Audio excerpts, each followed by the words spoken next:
The Berenstain Bears, and the Golden Rule. Created by Stan and Jan Berenstain, with Mike Berenstain.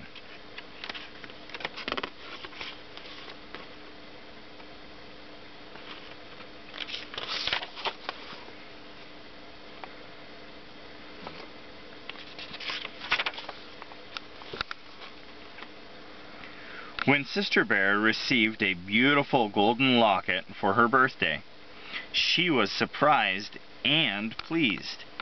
It was shaped like a heart, and it had her name on it.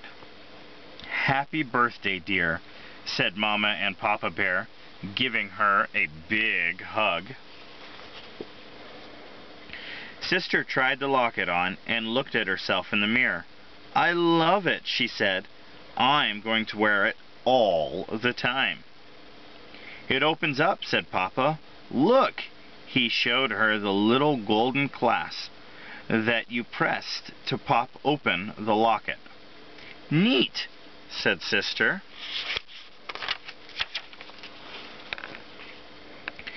She looked inside, expecting to find a little picture or a mirror or something.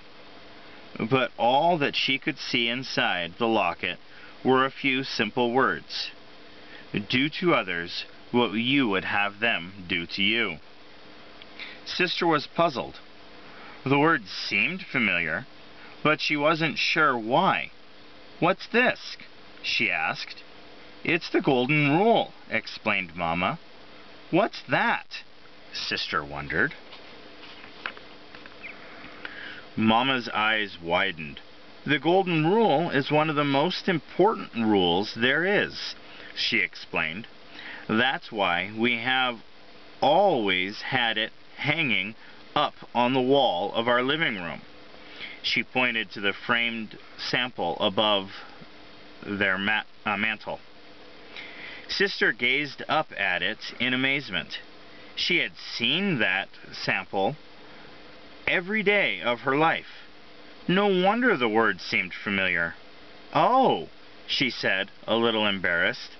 "I never really thought about what it said before. What does it mean?"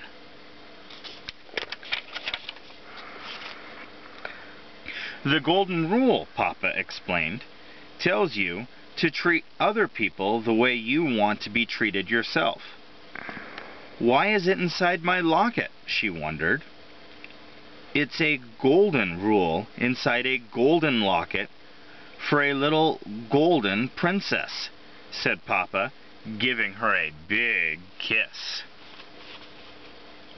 "It's called the Golden Rule," explained Mama patiently, "because it's precious, just like gold. But it's not about the gold you wear around your neck or on your finger." She held out her wedding ring. "It's about the golden treasure we keep inside our own hearts. The heart shape of the locket is meant to remind you of that." Sister thought it over. She didn't really get it, but that was okay. She loved the new locket anyway.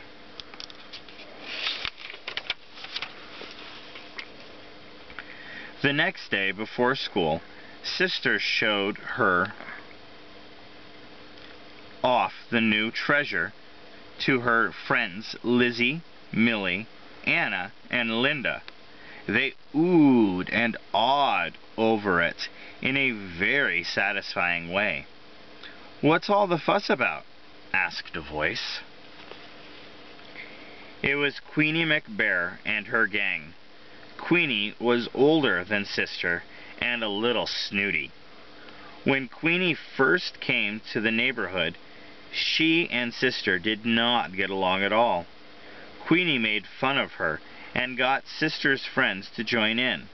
That was Sister's first experience with an in-crowd, a group that makes itself feel big by making others feel small.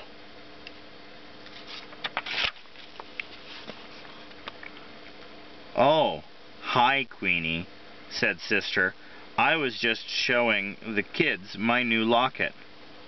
Over the years, Sister learned to get along with Queenie, but they never were the best of friends.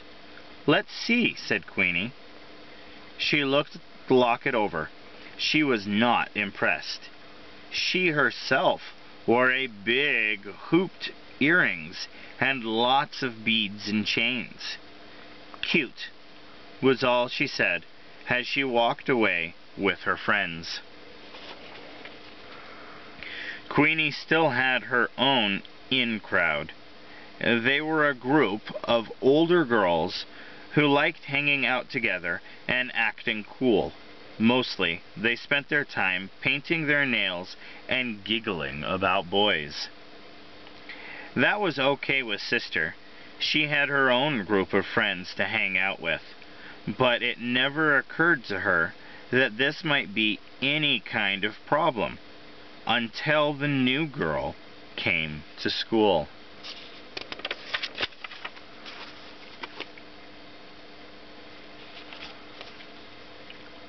Her name was Susie McGrizzy.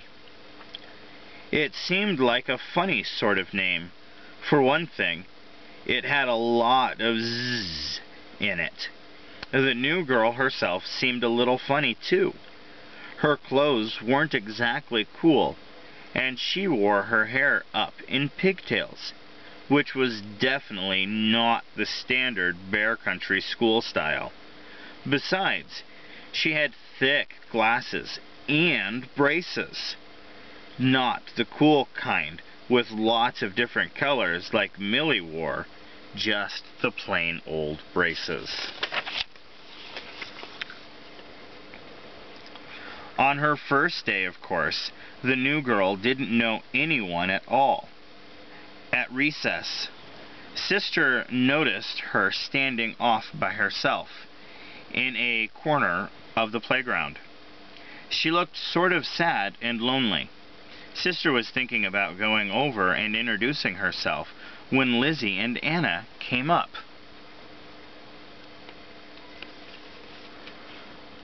"Hiya, Sister," said Lizzie.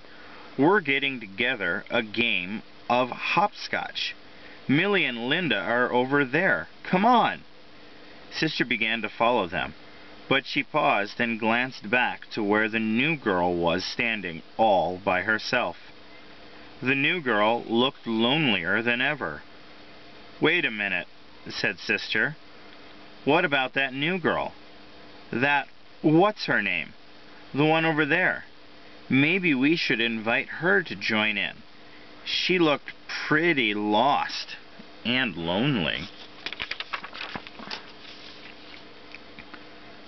The other girls were surprised.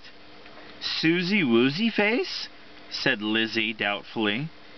"She has weird clothes," said Anna.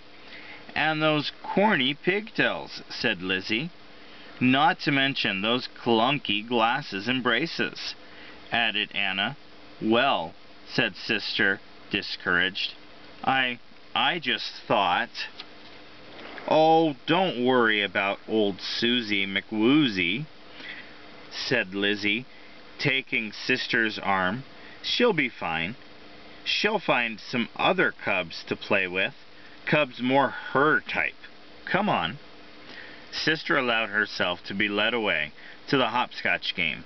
She felt a little worried about Susie McWoozy, though she couldn't exactly say why. But she soon forgot all about it while playing hopscotch with her friends.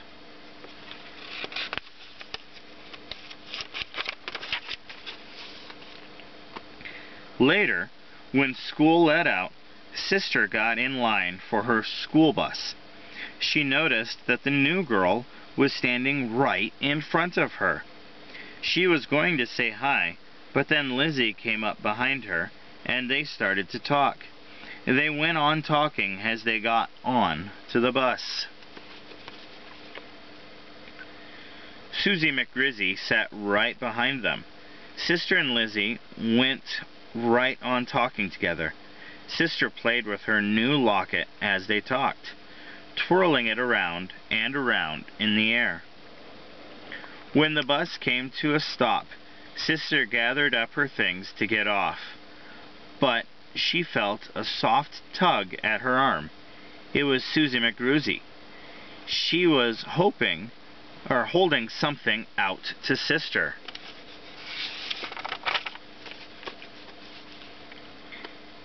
"Here," she said shyly. "You dropped this." It was Sister's new locket. "Gee," said Sister, "thanks." It was all she could think of to say. Sister climbed off the bus and watched as it pulled away. She could see Susie looking back at her from the window. Sister hung her locket back around her neck. What if Susie hadn't noticed her drop it? Might have been gone for good. Mama was waiting for Sister as she climbed up the front steps. "How was school today, dear?" asked Mama. "Oh, okay, I guess," sighed Sister, dumping her school bag on the armchair in the living room. She glanced up at the framed sampler of the Golden Rule over the mantel. Somehow, the golden locket hanging around her neck felt heavier than before.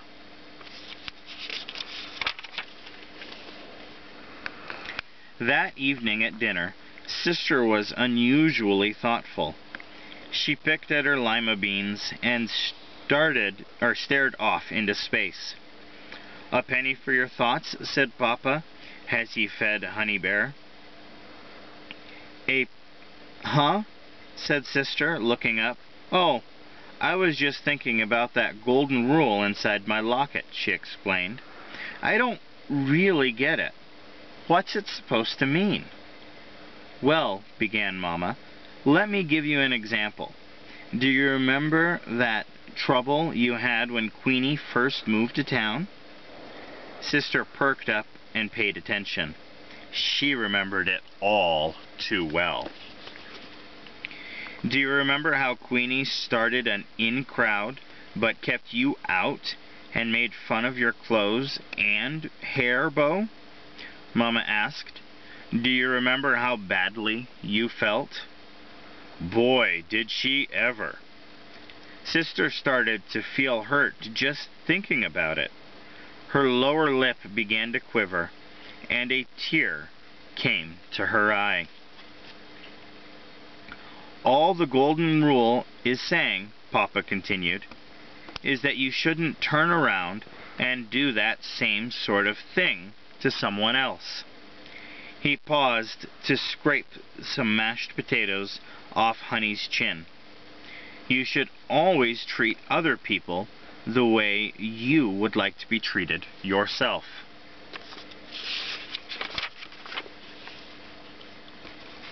"But I would never do anything like that," said Sister. "Besides, I don't have an in crowd." "Oh, no?" said Brother, who had been taking all this in. "What about Lizzie and Anna and Millie and Linda? You play with them all the time, but I never see you asking anyone else to join in." "That's different," protested Sister arguably. "I'm just playing with my friends. We're not trying to keep anybody out." "Of course not, dear," soothed Mama. "I'm sure you and your friends would never dream of keeping other cubs out of your group." Sister Bear grew very quiet. Now that she thought it over, she wasn't quite so sure. Not so sure at all. The next day at recess, as soon as Sister came outside, she looked around the playground for Susie McGrusey. She soon spotted her sitting off by herself under the big oak tree at the edge of the schoolyard and reading a book.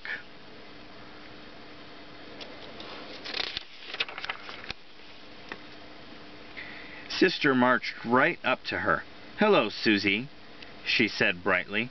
Susie looked up in surprise. "Hello," she said shyly. "I'm Sister Bear, and my friends and I are going to play some hopscotch," Sister told her. "Would you like to join us?" Susie's face lit up. "Oh, I'd love to," she said with a big, bracy grin. "I love hopscotch." "Terrific," said Sister. "Do you want to see my locket?" "Sure," said Susie. "Okay," said Sister. "Come on, I'll show it to you. Over there." Sister took off, and Susie chased her, laughing across the playground, to the hopscotch square, where Lizzie, Millie, Anna, and Lindy were waiting. Sister's golden locket gleaming in the sun as she ran. The end.